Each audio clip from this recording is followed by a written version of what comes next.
पिछले साल से जेई इस बार डिफरेंट हो गया है। अब वो ऑप्शनल वाली चीज हट चुकी है, पेपर डिफिकल्ट हो गया, तो ये पैटर्न में चेंज आया है। लेकिन एक जनरल स्टूडेंट को कैसे इन तीनों सब्जेक्ट के बीच में बैलेंस बना के चलना चाहिए? जेई एडवांस जो इन्होंने इस बार बहुत ही ज्यादा गलत काम कर दिया। तो सर सबसे पहले मैं जेई के ऊपर सीधे एक क्वेश्चन करना ही चाहूंगा कि जेई का पैटर्न जो है वो साल ब साल कई बार बदलता है, कुछ भी होता है। तो अभी के टाइम पे जेई में हमको पता है कि फिजिक्स, केमिस्ट्री और मैथ सब्जेक्ट आते हैं। तो ये जो इस बार का 2025 का जेई होने वाला है, इसका क्या पैटर्न रहेगा, ये कैसे अलग रहेगा प्रीवियस पैटर्न से, उसके बारे में आप बताएंगे प्लीज। बिल्कुल। तो जैसा कि अभी बच्चों ने सुना होगा कि पिछले साल से जेई इस बार डिफरेंट हो गया है, क्योंकि जो न्यूमेरिकल वाले क्वेश्चंस आते थे, जो इंटीजर टाइप वाले 10 क्वेश्चंस पहले हुआ करते थे, जिनमें से 5 मैंडेटरी रहते थे, 5 कंपलसरी।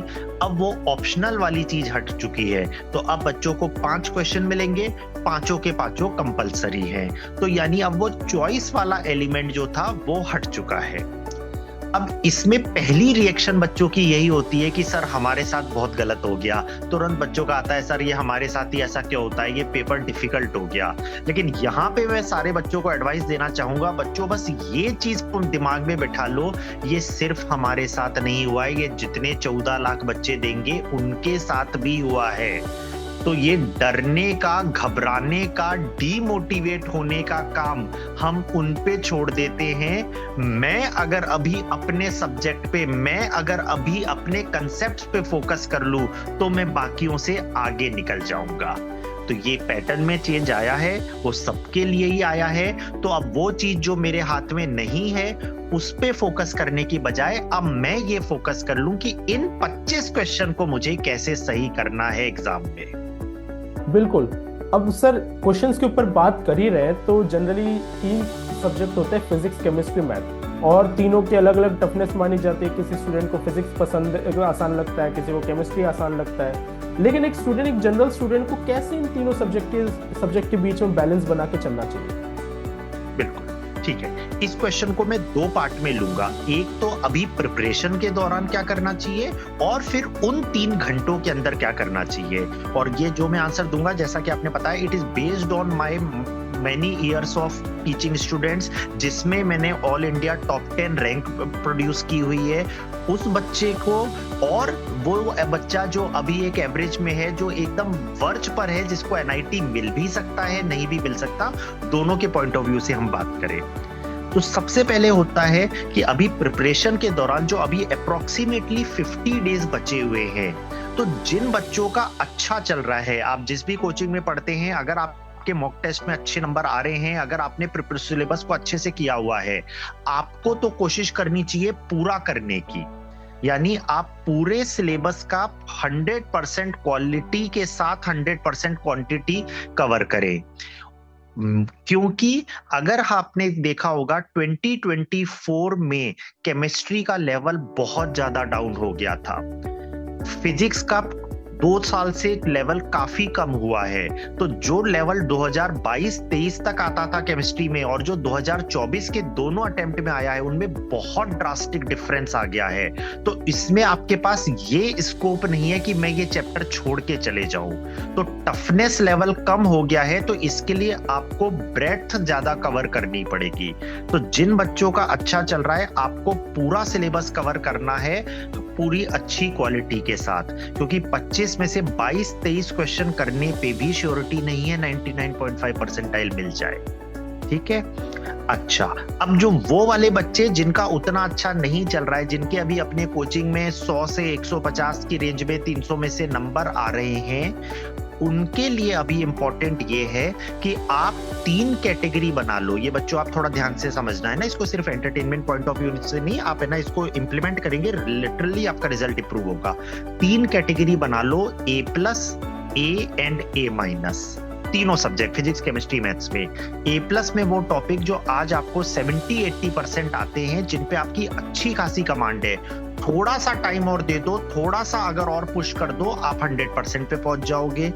ए वो वाले जिनमें आप 50 to 70% की रेंज पे हो, और A- वो जो वाकई में मुझे नहीं आते, जो वाकई में मेरा छूटे हुए हैं, और आप इसी प्रायोरिटी ऑर्डर में करना शुरू कर दो। पहले A+ वाले टॉपिक्स को 100% करो, फिर A में, फिर A- पे आप जाओ। अब इंपॉर्टेंट ये है कि आप अपने सब्जेक्ट टीचर से एक बार अपनी लिस्ट टैली कर लेना कि कोई ऐसा स्कोरिंग टॉपिक ना हो जो आपके A- में हो।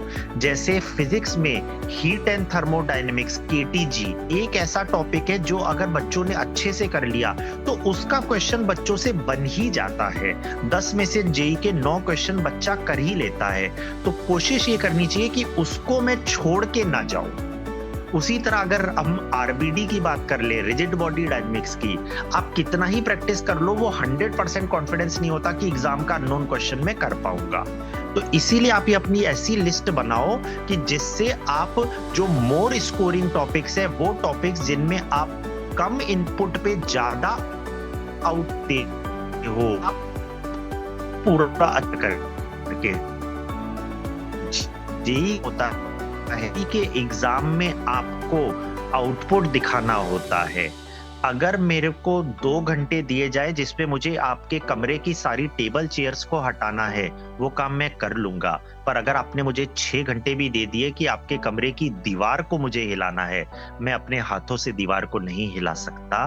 तो आपको ये देखना है अगले 50 दिन में कहीं आप दीवार हिलाने में तो एफर्ट नहीं लगा रहे। तो इसीलिए जिन बच्चों का बहुत अच्छा चल रहा है आप सारा कवर करने की कोशिश करिए, और जिनका अभी उतना अच्छा नहीं है तो एटलीस्ट जनवरी अटेम्प्ट में आप अपने स्ट्रॉन्ग टॉपिक्स A+ और A पे पूरी कमांड करिए। अच्छा सर, सेकंड जी बोलिए। मैं इसमें ये पूछना चाह रहा था कि आपने अभी जनवरी अटेम्प्ट के बारे में बात की, तो एक बार आप ये बताएंगे कि स्टूडेंट्स को कितने अटेम्प्ट मिल रहे हैं, क्या क्या मौका है उनके पास? जी, तो जैसे JEE में अभी ना हर साल में 2 अटेम्प्ट होते हैं। पहला अटेम्प्ट जनवरी का है जो 22 जनवरी से शुरू हो रहा है, अगला अटेम्प्ट अप्रैल में आएगा। जो बच्चे JEE मेन दे रहे हैं, JEE मेन में टोटल 3 अटेम्प्ट्स अलाउड रहते हैं। मतलब एक 12th के साथ आप दे सकते हैं, एक ड्रॉप, दूसरा ड्रॉप। JEE मेन का एग्जाम जो NIT एंड अदर इंस्टीट्यूट्स में एडमिशन के लिए होता है, उनमें टोटल आप 3 बार अटेम्प्ट कर सकते हैं और हर साल में 2 अटेम्प्ट होते हैं। JEE एडवांस जो इन्होंने इस बार बहुत ही ज्यादा गलत काम कर दिया। पहले इसमें 2 अटेम्प्ट हुआ करते थे, यानी 12th, और उसके बाद 1 साल का ड्रॉप। नोटिफिकेशन आया कि तीसरा अटेम्प्ट भी अलाउड है, 2 दिन के बाद उसको रिजेक्ट कर दिया गया कि नहीं वो गलती हो गई थी।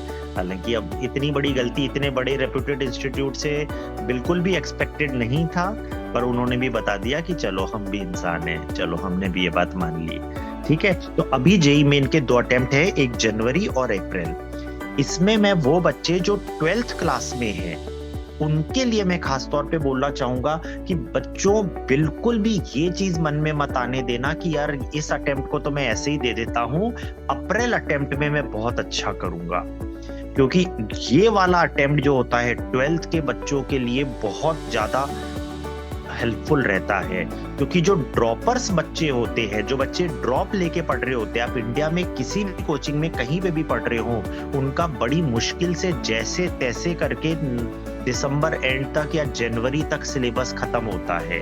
तो ड्रॉपर बच्चे के पास इस अटेम्प्ट से पहले रिवीजन का बहुत ज्यादा टाइम नहीं मिल पाता है। तो 12th के बच्चों के लिए ये गोल्डन अपॉर्चुनिटी होती है कि इस अटेम्प्ट में कर ले, क्योंकि जनवरी के बाद तो भैया आपको बोर्ड देने ही है, आपके प्रैक्टिकल्स होंगे, वाइवा होगा, फाइल्स बनानी होगी, तो आप स्कूल एक्टिविटीज में आपको टाइम डिवोट करना पड़ेगा। और जो ड्रॉपर बच्चा होता है, एक बार उसका जनवरी में सिलेबस खत्म हो गया, उसको 3 महीने मिल जाते हैं रिवीजन करने के लिए।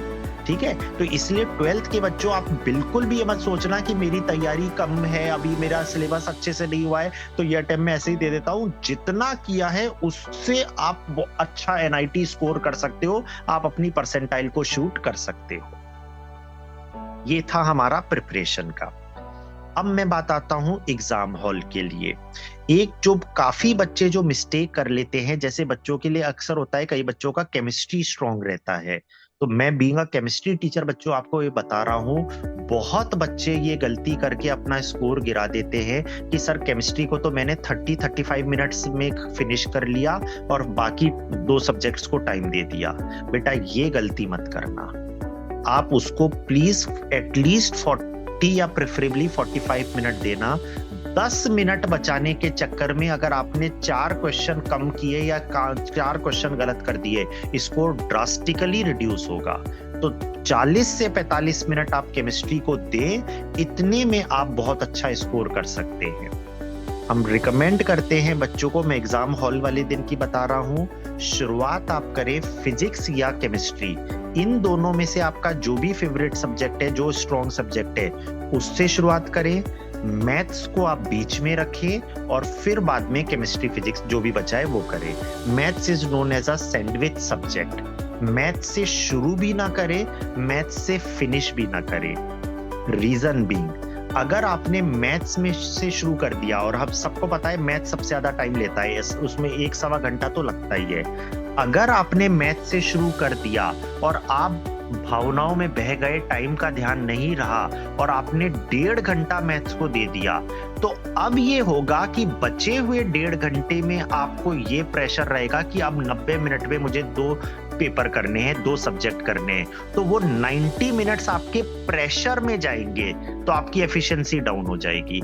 इसलिए मैथ से शुरू नहीं करनी चाहिए। और अगर एंड कर रहे हैं, पता चला फिजिक्स केमिस्ट्री में थोड़ा सा भी ज्यादा टाइम हो गया, तो मैथ्स में आपको कम टाइम मिलेगा, फिर आपके पास प्रेशर आएगा कि इतने से टाइम में मैं कैसे कर पाऊंगा मैथ्स का लेंथी पेपर। इसलिए मैथ्स को आप सैंडविच के तौर पे करें। जी ओके, बहुत बहुत बढ़िया।